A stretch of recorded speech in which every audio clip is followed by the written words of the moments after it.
The key takeaway here is that once you master this, even if there's a gap between practice sessions, just hitting 2 or 3 balls will bring back the same familiar feeling.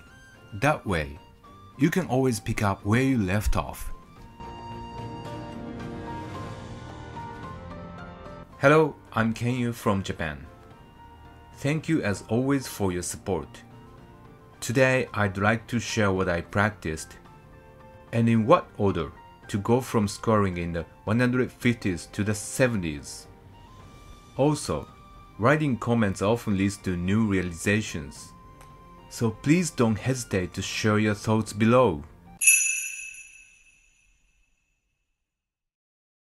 So now, when I first started playing golf, I hit a slump right away. My scores were in the 130 to 150 range, and during that time, I practiced about twice a week. Honestly, I might have been hitting more balls back then than I do now. At that time, my focus was on 2 things I'd been told when I started golf. Don't sway, and keep your head still. But here's the conclusion I've come to. The biggest difference between my swing back then and now is the direction of energy coming from the club head and the lowest point of my hands. Back then, my driver and irons were slicing badly. Not just any slice. It would start out heading right, then slice even farther to the right, cutting across the vision of everyone on the right side. Everyone would look around like, Who hit that? I had no idea how to fix it, so I just kept hitting. Around that time, I had a younger coworker who was an excellent golfer. He'd been playing since childhood, so I asked him to take a look at my swing. After watching me for a bit, he just said, I don't even know what to say to you. Looking back, I think he had no idea how to explain it to me in a way I'd actually understand. So looking back now, it's clear. I was trying to hit the ball with my hands. I was aiming my hands straight at the ball, trying to hit it with my hands. And when my hands got to the ball ahead of the club head, the club face was completely open at impact. The result? Slice after slice with both my driver and irons. I had no clue what a good swing even looked like. So I started trying what's often referred to as a flip. You know, releasing the club head as quickly as possible from the top of the swing, letting it chase the ball. And I thought, whoa, this works. I'm hitting the ball now. It did reduce my slice, and I started making better contact. When I watched my swing on video, it didn't seem too bad, so I kept at it. Around this time, I found myself heading out to the course. I thought, hey, I might actually be improving. But while the slice was mostly going, I was now struggling with something else. Severe early extension and a straight-armed impact position. The result? I got into massive fast shots and topped shots mode. In the bunker, I was in full-blown panic mode, feeling like time had stopped. At that point, I didn't even realize my early extension was a problem. I couldn't figure out why I was hitting so many fat shots, top, slices, and pulls. I thought, I just need to ingrain this swing until I can hit clean shots without mistakes. But no matter how much I practiced, it just wasn't clicking. It was around then that a friend told me about YouTube. I devoured every video I could find, watching endlessly. And I'd hear things like, all the pros focus on hands-forward impact. And I'd think, of course, that's what I need to do. But that sent me right back into slicing. And now, somehow, I'd also developed an over-the-top swing path. Golf is funny, isn't it? The things you don't want to learn stick instantly, while the things you aim to master take forever. On the flip side, this means that with the right energy from the club head, you might be able to develop a good swing surprisingly quickly. At this point, flipping and hands-forward impact had somehow fused together, and it was complete chaos. I'd think about flipping less, focus on staying hands-forward, avoid swinging over the top, or pulling the club too far inside, all while trying to build what I believed to be correct swing. I did this over and over, until one day I hit a wall. At the range, I just stood there in a daze. You can check out that story in one of my videos. And it was clear my current approach wasn't working. But then, what? What should I do? These days, there are channels that emphasize the importance of the golf club itself. So some people might discover that perspective early on. But back then, I didn't even have that viewpoint, so I never came across such videos in the first place. For me, gaining this club-first perspective didn't come from anything related to golf. It was actually a quote from a famous American stock trader that stuck with me. Most people, whether they realize it or not, are trying to dominate the market using various techniques and knowledge. For some reason, that quote suddenly popped into my head. And for some reason, I started applying it to my golf swing.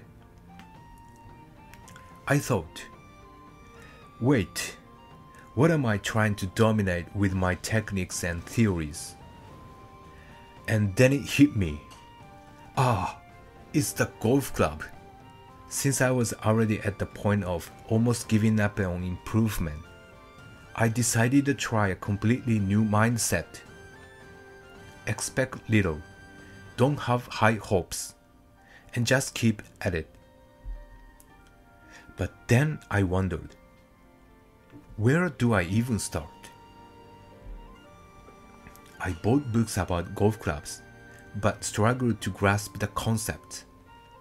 I couldn't picture it. So I decided to think about it like riding a bike.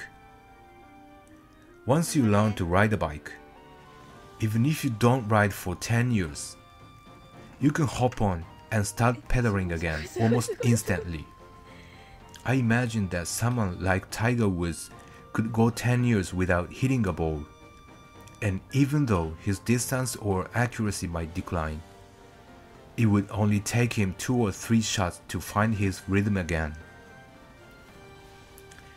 Tiger is not thinking, take the club back this way and position the top like this, transition this way, etc.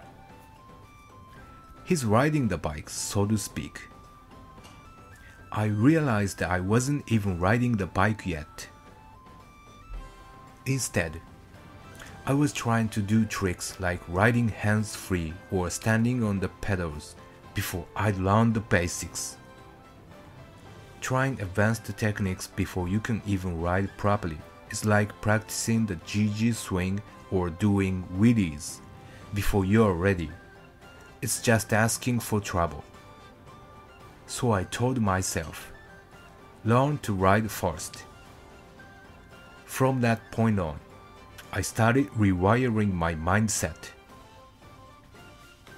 I began by changing the language I used with myself. Instead of saying, "I cannot do this. This is too hard. I don't get it," I would tell myself, "Swinging is simple. Swinging is easy. Swinging is natural." This approach can apply to anything, not just golf.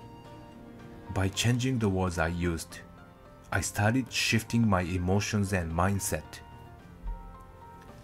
I also divided my practice into specific goals.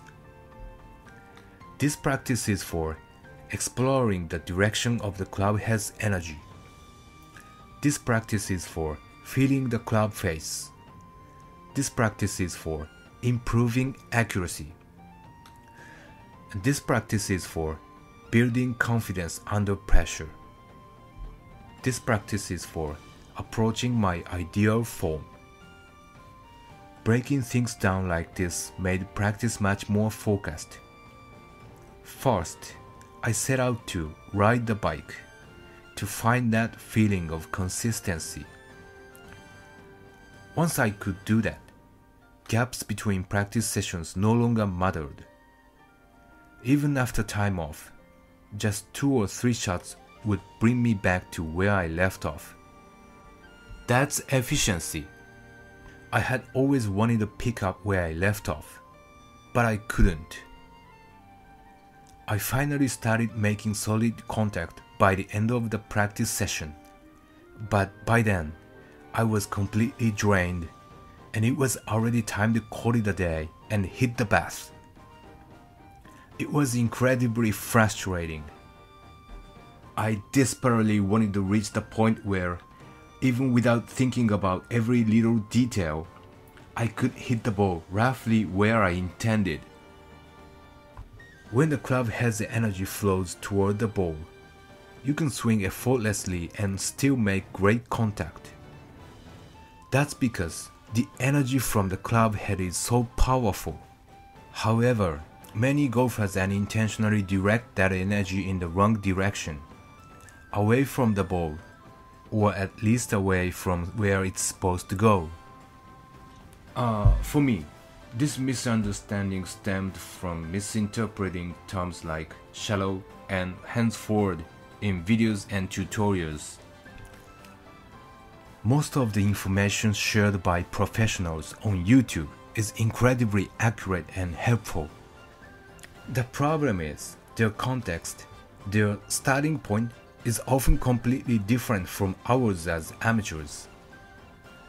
If the club head's energy isn't aimed toward the ball, no amount of relaxation will work. Your body instinctively tenses up because it knows that without tension, you'll lose power. But the energy from the club head wasn't being directed toward the ball, even when I tried to stay relaxed. Without the energy flowing in the right direction, a tension-free swing just turned into a loose, floppy motion with no structure. As I worked on this, I started interpreting the same videos and magazines differently because my perspective had shifted. The meaning of words changed as my understanding grew. So, this is what I did to practice hitting the ball effortlessly, aiming to ride the bike. First, take the club to the top of the backswing, and then relax your grip at the top. If your hands are truly relaxed, the weight of the club head will cause it to fall back slightly behind you. Next, let your hands drop straight down and feel the club head naturally move forward. If the club head doesn't come forward when your hands drop, it means you are doing something to prevent it. If relaxing at the top doesn't let the club head drop back, then you need to find the top position where this happens naturally. Once you feel the energy of the club head moving from behind you toward the ball, keep practicing this movement. This is all about training yourself to direct the club head's energy. Be careful though, if you try to force the club head forward while gripping tightly, you'll run into serious problems. At the start of every practice session, I made it a point to check whether I could ride the bike. If I couldn't, I'd focus on getting there before moving on to accuracy drills. And I'd judge my progress not by whether I hit perfect shots, but by whether the club head's energy was flowing correctly. The goal wasn't to hit great shots. It was to sense whether the energy was being applied properly. Through this mindset of low expectations, I was able to stick with it. Having high expectations often leads to frustration. This isn't working. That's wrong. I'm terrible at this. But with lower expectations, you notice small improvements. That felt a little different. Maybe I'm getting it. This approach gave me a place to return to wherever I felt lost in my swing. Once you've ridden the bike once, the feeling comes back quickly. Even if there's a gap between practice sessions, you can pick up right where you left off. It's incredibly efficient. And now, I'll admit, it took me a long time to get to this point. And while I was working toward it, I constantly thought things like, this makes no sense. But every time, I'd remind myself, swinging is simple. Look at Tiger Woods. He hits shot after shot with that calm, focused expression. There's no way this is impossible. By repeating positive phrases and sticking with it, I eventually found my way. If any of this resonated with you, or if you want to give it a try, please like this video and subscribe to the channel. And if you're struggling, drop me a comment. I'm here to help. But remember, practicing hands-free standing wheelie before you can ride the bike is asking for trouble. But once you learn to ride, I think you'll find yourself comfortably shooting in the 80s or even better. So let's enjoy our practice. Thank you very much. ありがとうございました。